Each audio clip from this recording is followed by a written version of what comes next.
let's get to the point. We have David H. Evans and our very first guest, Mr. Shmuel Siegel. So I just want to welcome you to this show. And the reason why I'm saying that with an emphasis is because it is perfect timing for Californians. It's perfect timing for what's about to happen during this election. And on top of that, we are all somehow connected to business and real estate. And as we, chatted prior to this, Prop 21 and Prop 15. And then we're talking about Donald Trump and the whole, whatever else is circling around that. So this is good stuff. So I just wanted to welcome everybody that's tuning in. And of course, I'm Jona Lemons, and I am the co-host of this show with David H. Evans. And I'm just so glad that, we can make this happen because it is an important time, not just for business, but I think as a society, as a system, and, the leadership that we have coming in as, being in California and as a nation, and I think around the world. So thank you guys. Good morning. And, go ahead, David, and introduce yourself, and then we'll get to it, get to the point. Hi, I am David H. Evans, commercial broker at Lionsstall, serve apartment landlords and investors in the South LA County area. Also multifamily investor, and happy to be here. We're happy to be with Jona on this venture. Yay. And we have our guest, official guest. So share with us, I know you've been in this business for about 25 years with your family, but share with us those who don't know. Personally, I have not been in the business for 25 years. No, your family. I said family. I said family. Shmuel, you look good. For a very long time, and many people know him, Shmuel Siegel. So shout out to my father, and he's just an incredible human being, and many people love him, and he's been doing deals across the United States for a very long time. And it's an honor to work with him and learn from him. And my name is Shmuel Siegel. I am his son. And also I am his son, yes. Real estate. I love that. I love that. It's awesome because when you hear, kids working with their, family or father or mother, I think it's a great honor because I'm doing the same. So my family business, we're just launching. It's a new investment company. So not only I'm in real estate and as an investor, but that's what we're doing. So I can definitely relate to that. I don't think it's for everyone, but we make it work. Yes, it's not for everyone. We're not for everyone. So if you're tuning in this show, I hope you have the stomach. The stomach and the ears, and just sort of, let's not bring the moral stuff because I think that's a subjective tone, right? We all have our, take on that. But I think on a real estate, society, social issues, and what's about to happen, I think we can all tune in and kind of just stomach what we're about to uncover. So let's get to the point, guys. What is this all about? It's about two different proposals that's on the ballot. November 3rd is Prop 15, which is an increase on commercial real estate property taxes. For a long time, they've been capped, and ultimately Prop 15 is proposing that the cap be released, and that will exponentially increase property taxes on commercial real estate owners in California. And it's also about Proposition 21, which effectively, enforces rent control measures that are already in place in California. Those are with the belief that it will help create affordable housing or sustain affordable housing in California. Whether it'll do that or not, the jury is still out, but those are the two measures that are on the ballot that we're here to discuss today. Right. And there's a lot of money here in California. Great opportunities, lots of money. So what's your take, Shmuel? The biggest problem with Prop 21 is that it cancels Costa-Hawkins. And simply put, at the moment, if an owner, we already have a certain rent control because of AB 1482 in California. And Costa-Hawkins lets an owner increase the rent to market value on vacant units. So that is vacant decontrol. And if Proposition 21 happens, we will, or owners will not have the opportunity to do that. And they will only have they will not be able to higher up the rents to market value upon vacancy. And I mean, I really want to go to the root of the problem, which is a supply and demand issue. A lot of the legislature and governments, they're not letting zoning and building, and they're not giving the incentives to do that. So there's a lot of supply problems, and that's causing the housing crisis. And instead of solving the problem, giving good incentives to build and create more units, they're trying to cause rent control. Ultimately, it's going to hurt the people that it's trying to save or help because, well, first of all, just speaking of vacant units, if I'm not going to be able to put my rents up to market value, then I'm not going to renovate to have like nice, beautiful units. It's going to be the minimum allowed by law in order to fill it up again. The yields are going to go very, very bad. What Costa Hawkins did is any property built from 1995 and on is exempt from rent control. We're going to lose that as well. And they're going to put a 15-year rolling. So any property built in 2005 would be exempt until it hits the 16-year mark, and then it rolls in with everything else. So that's another huge issue we're dealing with. And eventually what would happen is, I think a lot of owners are going to turn apartments into condominiums just to sell them and to get rid of it because of the rent control. We're going to see a lot of investor money not coming into multifamily because it's going to be that much more difficult to underwrite, that much more difficult to get good yield from an investment like that. It'll change a lot of stuff. And ultimately, it's not actually solving the problem. It's only making it worse. Yeah, I agree with you on all points. Also wanted to add, it's also been proven that it doesn't necessarily help things. And in many cases, for people use, rent control apartments, especially in Class A communities and beach cities, they use them as second homes. So, they may live somewhere else part of the year, but they may have previously lived in that apartment community. And they, being the fact that they're in a rent controlled apartment, they hold on to that even though they're not utilizing it for a significant part of the year. That's been proven to happen in numerous places, not only in California beach cities, but also in New York. It did not pass the test of time. It did not. Right. So that's another reason why it keeps, people who need options, viable housing for rent and who are willing to pay market rate rent out of the renters pool, or the opportunity to be able to rent those spaces because they're being controlled or they're being utilized by people who don't always even use them all year. That being another part of rent control. And then also to your point, there's less impetus for owners, less impetus and less opportunity for owners to improve the units and bring them up to code in many cases, as well as just make the improvements necessary to meet renter demands and tastes. Another important thing to mention is anybody listening to this and they'll think that it's only going to affect multifamily owners, they are very wrong. Mm-hmm. Any house that is in trust or that is under LLC or a corporation is also going to be in this proposition. It's included. So only houses that are personally owned are exempt. And any house, anybody who has more than 3 personal homes, it's included in that as well. And that's units also. So if somebody has a fourplex under an LLC, that's 4 units. Even a duplex under an LLC, that's included. A single family residence under an LLC in a trust, that's included. That's so interesting just listening to both of you. Well, as you can see, the sun is like right on my face. So that's the perk we get being in California. So I may have to close my blinds, but hearing that, do you guys think it's a small business play too?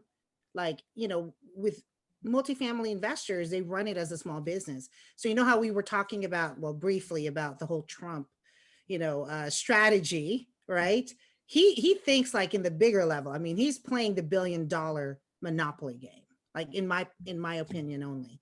So, to be a multifamily investor here in California with all of this stuff happening, I think for me, it's a small business play too. Like they will be affected by that, right? So you can lose motivation to be here, minus the sunshine, right? Minus the palm trees and the beaches. What's your take on that? I mean, I can't agree with everything that you guys are saying, but I do agree in a lot of them.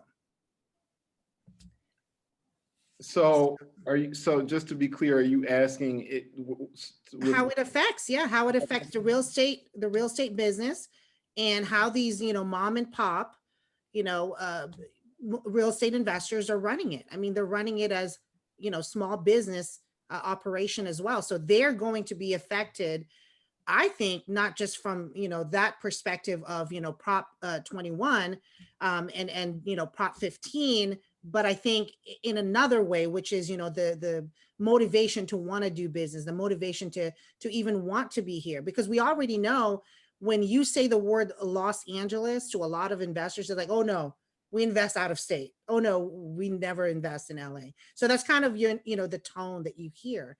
So how do we overcome that? Because California is beautiful. There's so many opportunities, in the real estate scenario after the elections and, all this crazy stuff that even happened then, March, April, May, how do we recover from that and say, no, it's not what it looks like? But it's hard to say that because we're about to go through an election scenario where things could change and none of us know, none of us know what's about to happen. But take that away. What do you feel or what do you think about the small business scenario, the mom and pop, the small time multifamily investors, owners of commercial real estate? What motivation level do you think they're going through right now? And how do we overcome that so that we can continue to encourage them and say, it's beautiful California. I mean, the sun is like right on my face right now. I don't get that coming from Vancouver, guys. I don't. It's a treat if you get the sunshine, right? The question is a very full on, very I'm putting you on the spot. Well, it's not being on the spot as much as it's a very long, it's complex. Yeah. It's an extensive answer, and there's a lot of ways to look at it. And that's what's so amazing and resilient about real estate. And real estate is resilient, and it's only about the amount of creativity that somebody has and what they can do with it. So I'm not going to pretend in my head like Prop 21 passed or didn't pass, because I'm hoping it does not. And I'm saying now no on 21 and no on 15. But in general, just to answer the question, I personally think that there's a very different game when you look at big time investors and small time investors. And at the end, it's all about exit plan, and it's all about knowing exactly how you're going to play out the business details. You need to have a business plan. You need to have an exit plan. You need to know how much capital you're willing to put in and how much risk you're willing to take. And that doesn't change. I'm seeing lately, just, listening to webinars and reading books, that a lot of the investing secrets, so to speak, is becoming very formulated. You need to have at least 10% cash on cash return and this amount of IRR. And if you don't have this return on investment, and if it's not this amount of cap rate, I don't want this deal. If this deal is on the market, I don't want it because I can find on LoopNet it has to be off market. I want to be able, and so on and so forth. We're losing a lot of the creativity. We're losing a lot of the thinking behind this game and how much you could do with real estate. If you listen to the whole Rich Dad Poor Dad series, and he talks about how versatile real estate is, how much you could do with it, then that makes me very, very positive about the things that we can do. Also, real estate works in cycles. So now is a black swan event. And where it's taking us is very uncertain, and uncertainty is king right now. And now it's just blind faith. So any investor who's going to go in and say, I know what's going to happen, I don't know if he does. I don't know if we do. I don't know if we can exactly think or be able to interpret what's going to happen in the next few months especially because of COVID-19 and the way jobs are being lost. And a lot of the industry in LA is based on the entertainment industry, and it's based on tourism, and a lot of that is gone. And immigration is not as powerful as it used to be. It's a lot more complicated now because of COVID-19 and safety and all those issues. So we have a lot to play with. There's a lot of good to it. There's a lot of bad to it. I like how included there about the creativity. You hit the nail for me, the time that I've been here, I have met so many multimillionaires. I don't think they're worrying about, specifically this niche. I think for them, they've kind of, like you're saying, is the creativity. We're losing that.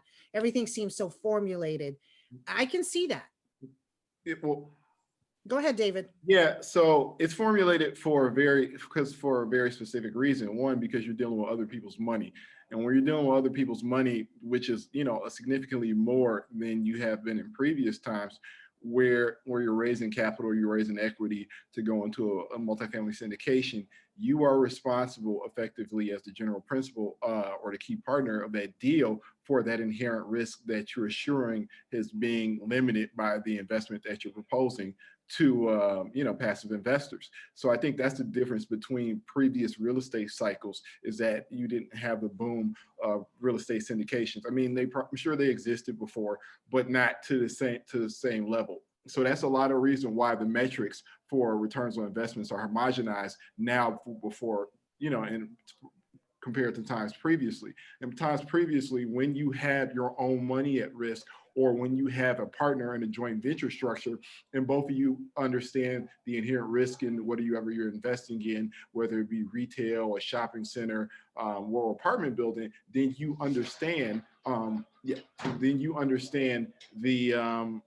the risk a little bit more, and you're Right, the only formula. Mhm. right. You're willing to take more risk when it's only you or one or two other people involved in a deal, versus when there are several people involved in a deal, or there are dozens of people involved in a deal. It's a different level of accountability you have to have if that asset doesn't perform the way you want it to, which is the reason why I think, to Shmuel's point, a lot of the creativity or the ability to take on risks is becoming marginal Measured, for right? that reason. And to your point earlier about the Sunshine State, I think a lot of prudent investors are not letting themselves be kind of I guess getting enamored by that. California as a place to live is an amazing place. The issue is finding an investment that makes sense. And the conversations that I've had with investors out here is that they're may have a desire to invest here, but the numbers have to make sense for them.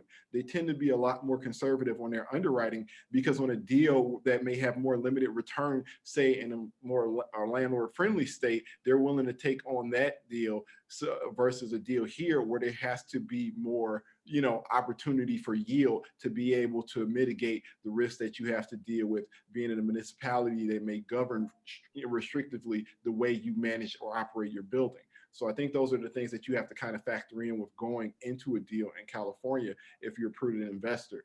And then also, to Shmuel's point, it's just really having a business plan in place, which a lot of larger investors do have a business plan in place. They know their hold period. They know what they want their exit cap to look like. They know what level of risk that they're willing to take on for a deal that they're willing to invest in. And they tend to also have the runway or the amount of reserves where they're able to, withstand any storms that come due to COVID or any other external controls that are beyond their ability to manage. So I think that's also another factor where the difference between larger investment groups versus smaller owner operators.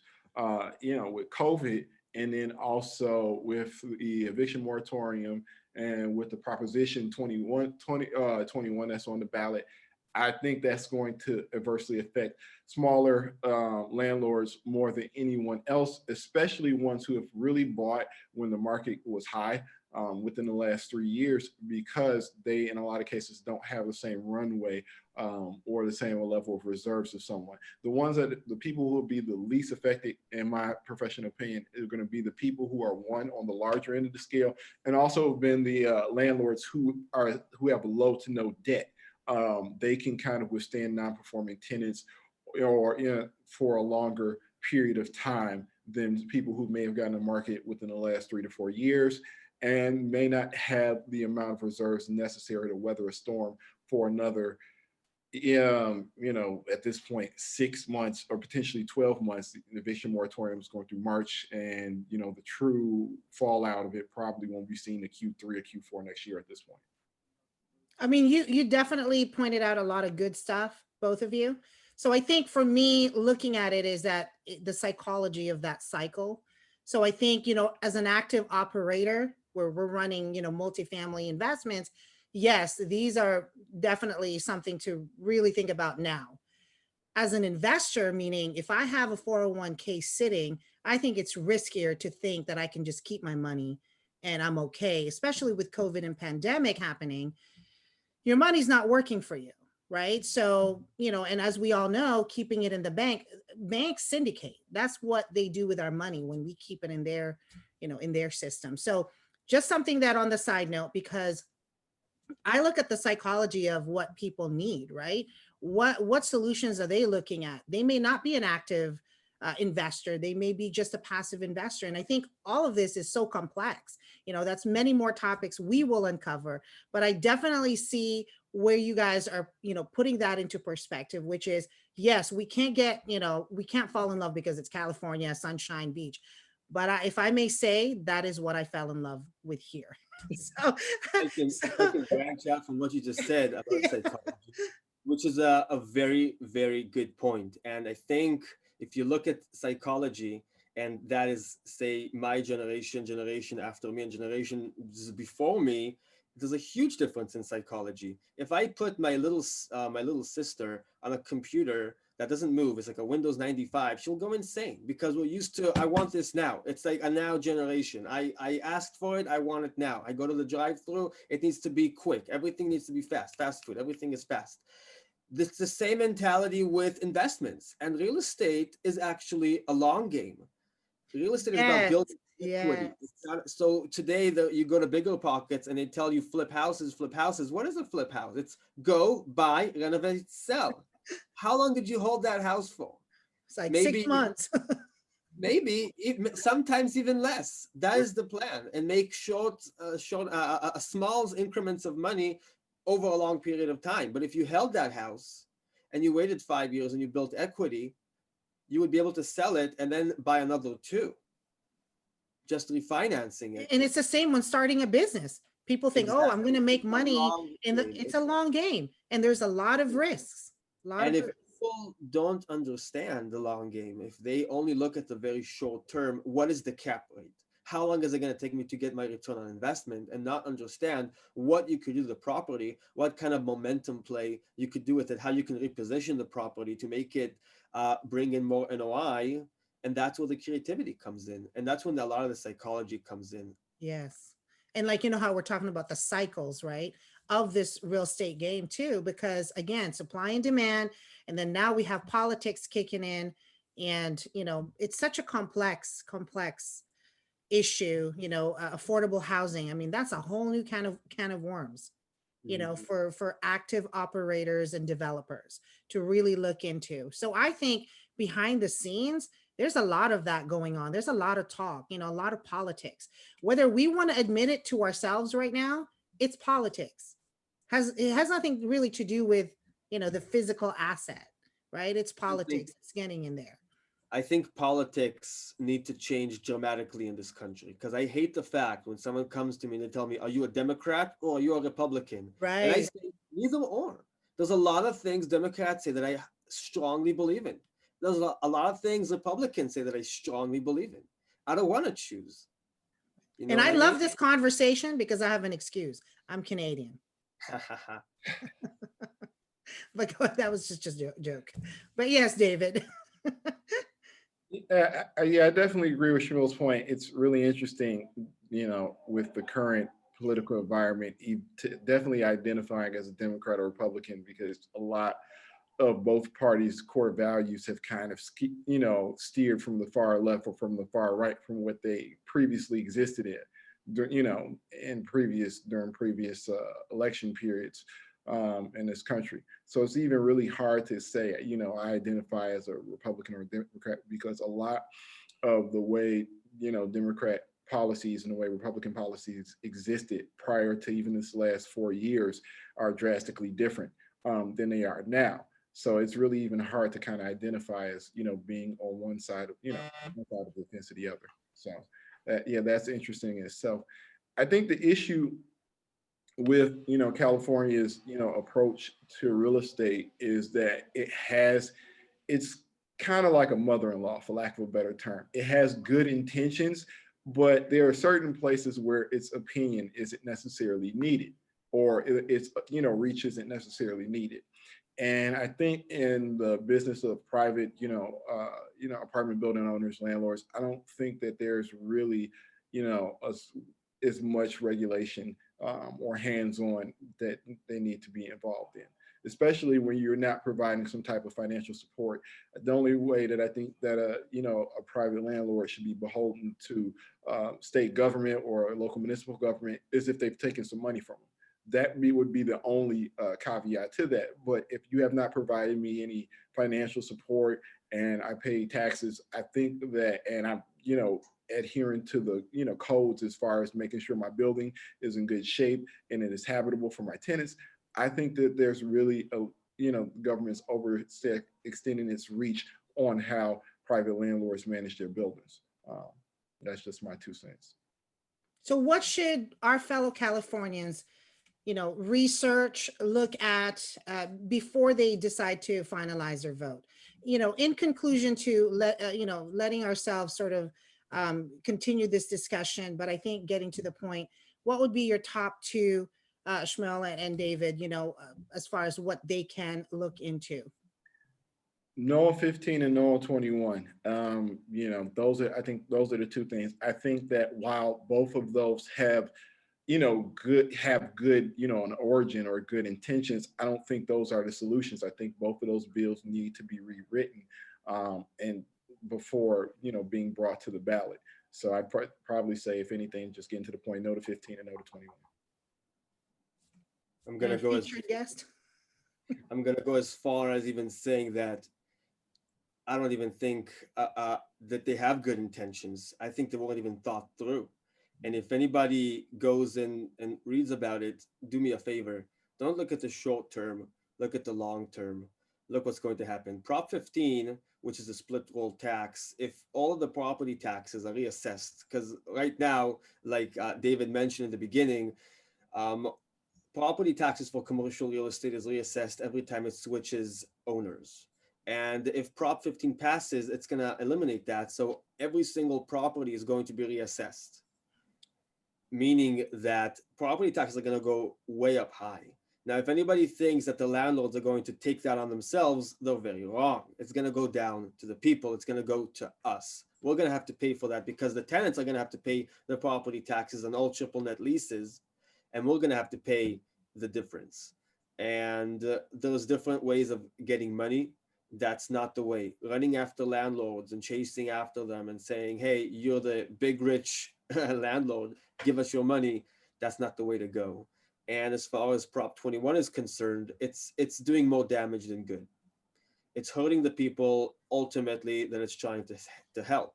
Instead of giving good incentive for more development, more building, more construction, also creating more jobs, they're doing exactly the opposite. So no on 15, no on 21, and let's continue this conversation. Absolutely. I think it's a deeper problem. You're right, in a lot of ways, but of course, I'm here to offset that. But I think the way I see it is, it's a deeper problem.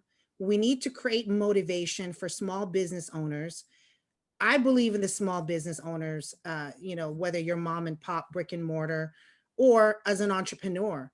I think it doesn't really matter whether you're here in California or somewhere in Texas.